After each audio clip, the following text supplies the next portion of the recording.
Halo, jumpa lagi bersama saya dalam studi Al-Quran. Sebelum membahas topik studi kita, jangan lupa untuk mengklik tombol like, subscribe, notifikasi, dan mohon video ini di-share agar semakin banyak orang mendapatkan pencerahan. Studi kita kali ini masih menyangkut tema yang minggu lalu, yaitu Al-Quran kontra pengetahuan. Ini merupakan bagian yang ketiga. Ya. Nah, sebelumnya kami ingin menyatukan pemikiran kita tentang Al-Quran. Ya, jadi Al-Quran itu merupakan wahyu dari Allah Subhanahu Wa Taala. Ya, ini. Jadi Anda yang non Muslim, sekalipun Anda uh, tidak menerima pernyataan ini, karena Anda mau mengikuti studi ini, Anda harus menerima konsep bahwa Al-Quran merupakan wahyu dari Allah. Apa yang tertulis di dalam Al-Quran merupakan perkataan Allah. Ya, hanya memang harus diakui ditulis oleh manusia, tetapi itu kata-kata Allah. Ya, itu. Jadi dari sini tampak jelas bahwa sumber wahyu atau sumber dari Al-Quran itu adalah Allah Subhanahu wa Ta'ala. Ya, itu sumbernya. Nah, umat Islam dan umat agama lain pun percaya bahwa Allah itu adalah maha benar. Ya, umat Islam percaya akan ini, Allah itu maha benar. Karena itu Al-Quran dikenal juga sebagai kitab kebenaran. Nah, karena apa? Karena di dalamnya semuanya ya benar, ya. Karena Allah Maha benar. Berarti di dalam Al-Quran itu tidak ada kesalahan, ya, tidak ada kekeliruan. Bagaimana mungkin Allah yang Maha benar menghasilkan suatu kekeliruan, suatu kesalahan? Ini kan tak masuk akal. Nah, itu kan. Nah, ini pemikiran dasarnya. Nah, terkait dengan yang terakhir, bagi kita yang masih punya akal sehat, tentu akan bertanya, benarkah Al-Quran itu kitab kebenaran? Nah, disinilah kita coba mau mengkonfrontasikan Al-Quran dengan pengetahuan. Ya, nah, salah satu pengetahuan itu adalah soal asal manusia. Ya, jadi asal manusia ini dari ilmu pengetahuan itu dikatakan manusia itu perpaduan antara sel sperma dan ovum. Jadi ketika suami melakukan hubungan intim dengan istrinya dan pada saat puncak dia memancarkan mani, tetapi di dalam mani itu ada sperma. Sperma inilah yang kemudian membuahi ovum dan dari situ muncullah zigot. Zigot berkembang terus-menerus menjadi manusia. Ya, ini pengetahuan, ilmu pengetahuan. Lalu bagaimana dengan Al-Quran? Nah, dalam Al-Quran bahwa manusia itu bukan dari pertemuan sel sperma dan ovum. Ini kata Al-Quran.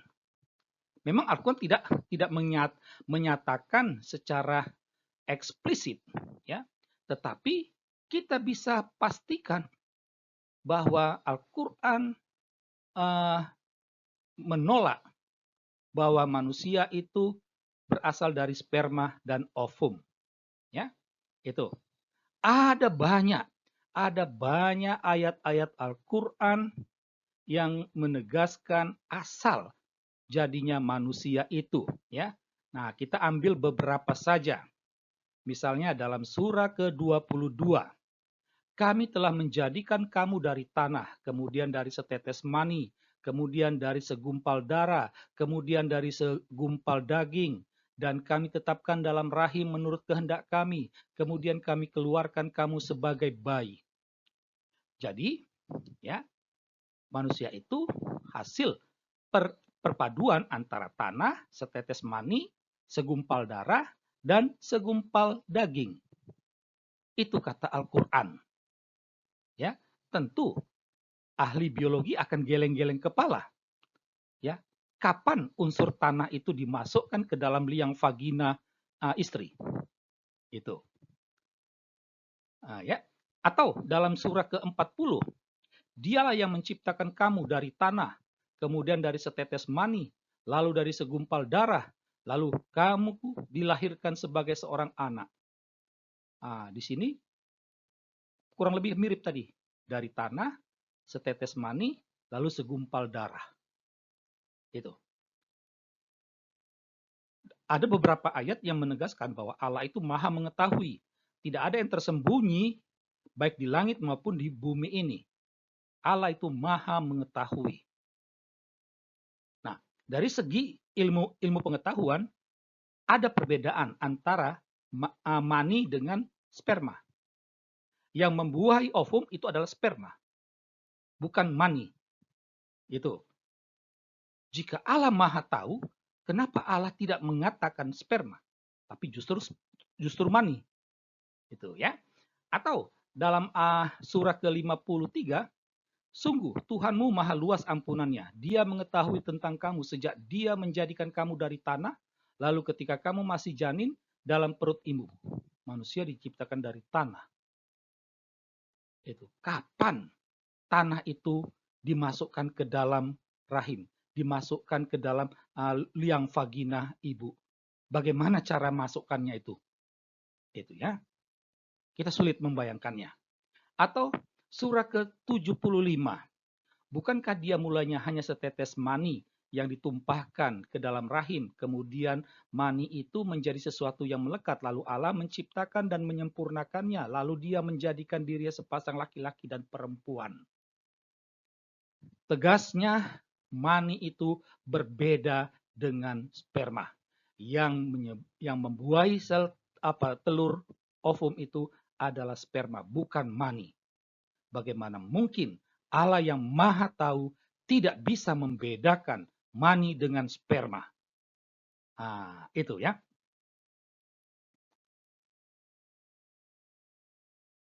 Nah, dari pemaparan tadi kita akhirnya sampai pada kesimpulan logis.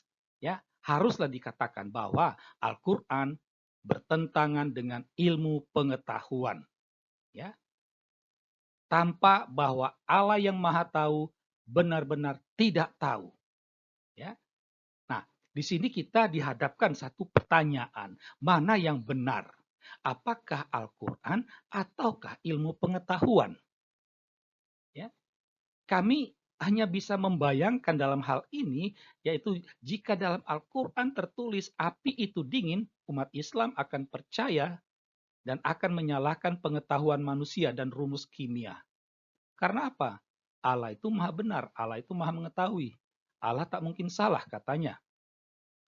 Tetapi faktanya, kalau kita pakai tolok ukur ilmu pengetahuan yang diakui oleh seluruh dunia, haruslah kita katakan Al-Quran salah. Ya. Nah, dari sini kita haruslah berani mengatakan Al-Quran itu bukanlah wahyu Allah.